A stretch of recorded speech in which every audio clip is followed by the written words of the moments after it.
اللہم صلی اللہ سیدنا محمد وعلیٰ آل سیدنا محمد وبارک وسلم۔ درس حدیث میں آج آپ کے سامنے اجر سے متعلق چند نبی اکرم صلی اللہ علیہ وسلم کی تعلیمات پیش ہیں۔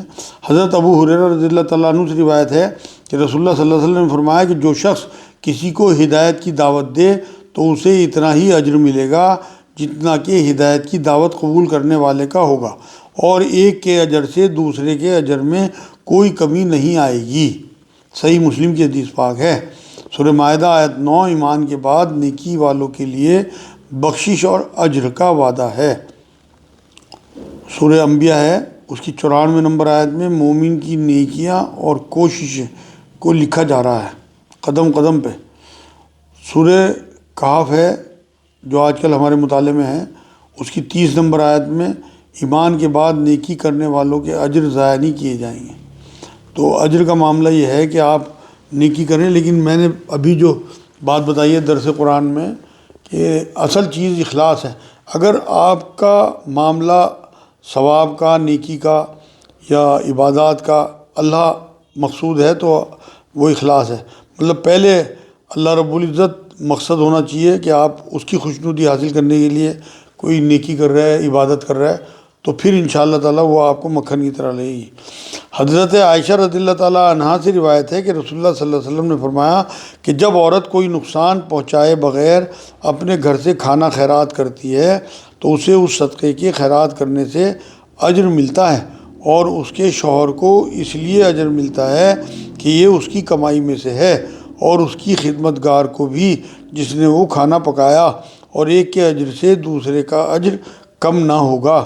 صحیح بخاری صحیح مسلم کی حدیث پاک ہے۔ تو عورتیں اصل میں طبیعتاً چھوٹی ہوتی ہیں، لیکن میں اپنی بہنوں، اپنی بیٹیوں سے بات کہوں گا کہ ضرور اللہ کی راہ میں بانٹا کرو۔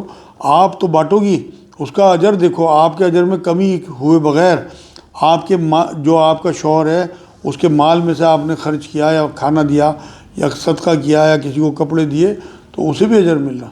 اگر آپ نے کھانا پیش کیا کسی کو، کسی غریب کو، کسی مانگنے والے کو یا کسی بھوکے کو، تو جس نے کھانا بنایا آپ کی ملازمہ، اس کا بھی اجر ہے۔ تو اس لیے آپ اپنے ساتھ ساتھ کتنے لوگوں کو جو ہے وہ اجر کا باعث بنا رہی، تو اس لیے ضرور بانٹا کریں، اندر سے اپنا دل بڑا کریں، کیونکہ اللہ کا دیا ہوا مال ہے، اللہ کی راہ میں لگائیں گی۔ اور آپ یقین کریں، ایک حدیث تو یہ کہتی ہے کہ آپ جب کسی غریب کو کھانا کھلاتے ہیں تو آپ اللہ کو کھانا کھلاتے ہیں۔ آپ نے سنی ہوگی 12 حدیث کہ اللہ کہے گا قیامت میں کہ میں تیرے در پہ آیا تھا، تو نے مجھے کھانا نہیں کھلایا، کہ اللہ تو، کہ ہاں وہ جو غریب آیا تھا وہ میں ہی تھا، اگر تو اسے کھانا دے دیتا تو وہ مجھے ہی دیتا۔ اسی طرح کپڑوں کا معاملہ، اسی طرح مال۔ تو ہم جو کھانا کھلاتے ہیں کسی بھوکے کو، تو وہ آپ یہی نیت رکھا کرو کہ میں اللہ کو کھانا کھلا رہا یا کھلا رہی، تو آپ کا اجر بھی بڑھے گا، آپ کی نیت بھی بڑھے گی، اخلاص بھی پیدا ہوگا۔ حضرت جریر اور حضرت ابن مسعود رضی اللہ تعالیٰ عنہما سے روایت ہے کہ ہم دربار نبوی میں حاضر تھے کہ قبیلہ مضر کی ایک جماعت آئی جو باوجہ مفلوق حال کے صرف چادر یا کمبل لپیٹے ہوئے تھی۔ ان کی یہ حالت دیکھ کر رسول اللہ صلی اللہ علیہ وسلم کے چہرے مبارک کا رنگ غیر ہو گیا۔ نماز کے بعد آپ صلی اللہ علیہ وسلم نے خطبہ ارشاد فرمایا اور کہا کہ اپنے مالوں میں سے، کپڑوں میں سے اور کھانے پینے کی چیزوں میں سے صدقہ دیں۔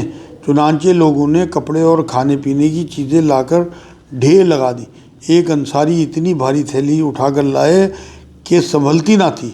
اس وقت آپ صلی اللہ علیہ وسلم کا چہرہ مبارک سونے کی طرح دمکنے لگا، اور ارشاد ہوا کہ جس شخص نے امت میں کوئی عمدہ طریقہ جاری کیا تو اسے اپنے عمل کا اجر ملے گا، اور اس پر عمل کرنے والوں کا اجر بھی اسے ملے گا، اور جس نے برا طریقہ جاری کیا تو اسے خود گناہ ہوگا، اور اس پر عمل کرنے والوں کے گناہ بھی اس کے ذمے لکھے جائیں گے۔ یہ صحیح مسلم کی حدیث پاک ہے۔ تو آپ یہ دیکھیں کہ اللہ رب العزت کے رسول نے کس طرح سے پروموٹ کیا، اور پھر صحابہ تو ان کی ہر بات کو جو ہے پتھر کی لکیر مانتے تھے۔ تو اگر ہم کوئی نیا کام شروع کرتے ہیں، مان لو ہم دیکھتے ہیں کہ گرودواروں میں کس طرح لنگر چل رہا ہے، تو ہمارے جو امیر لوگ ہیں اگر وہ اپنی مسجدوں سے یا اپنے گھروں سے، اپنے خانقاہوں سے لنگر شروع کر دیں، تو یہ جو ہماری ایک رسول اللہ کی سنت اس ٹائم کھانا کھلانا لوگوں کو، اس ٹائم مردہ ہو گئی، اس سنت کو آپ زندہ کریں گے تو وہ جتنے لوگ اس پہ عمل کریں گے آپ کو دیکھ کے کتنا بڑا اجر ملے گا۔ اسی طرح سے اب سردی آ گئی، اس میں آپ غریب لوگوں کے لیے کپڑے منگا کے بانٹیں، کمبل منگا کے بانٹیں، تو جتنے لوگوں کو اس سے ترغیب ملے گی آپ کو تو اجر ملے گا، انہیں بھی اجر ملے گا، اور آپ کے نامہ اعمال میں آخر تک لکھا جاتا رہے گا۔ یہ بات میں آپ کو بتا دوں کہ جو آپ کے عمل ہیں وہ آپ کے مرتے ہی آپ کا نامہ اعمال بند ہو جاتا ہے، لیکن یہ جو آپ یہاں اچھائی چھوڑ کے گئے یا آپ صدقہ جاریہ جن چیزوں کو کر کے گئے، اپنی اولاد ہو یا کوئی آپ نے کنواں کھدوا دیا، کوئی آپ نے پیاؤ لگوا دیا، آپ نے کوئی مسجد بنوا دی، اس میں قرآن رکھوا دیے، تو یہ چیزیں آپ کے نامہ اعمال میں لکھی جاتی رہیں گی۔ ایسے ہی اگر آپ نے کوئی برا کام شروع کیا، کوئی گندی ویب سائٹ بنا دی، کوئی گندی فلم بنا دی، جب تک لوگ اسے دیکھتے رہیں گے آپ کے نامہ اعمال میں ان کے گناہ بھی جڑتے رہیں گے۔ یہ حدیث و ثابت ہے میرے بھائی۔ تو سورہ ہود ہے، اس کی 114 نمبر آیت میں نیکیاں گناہوں کو دور کر دیتی ہیں، اللہ نے فرمایا۔ سورہ نمل ہے، اس کی 11 نمبر آیت میں گناہ کے بعد توبہ سے نیکی میں بدلنے والوں کو معافی ملے گی۔ سورہ بقرہ 207 نمبر آیت میں اللہ کی راہ میں جان دینے والوں کو بہت اجر ملے گا۔ سورہ یاسین جو ہے اس کی 17 نمبر آیت میں اللہ سے غائبانہ ڈرنے والوں کے لیے مغفرت اور بڑا اجر ہے۔ تو یہاں اللہ رب العزت نے اپنے نبی کے ذریعے جو ہے وہ ہمیں اس طرح کی تعلیمات دی ہیں کہ ہم اجر پا سکیں اور اللہ کے قریب ہو سکیں۔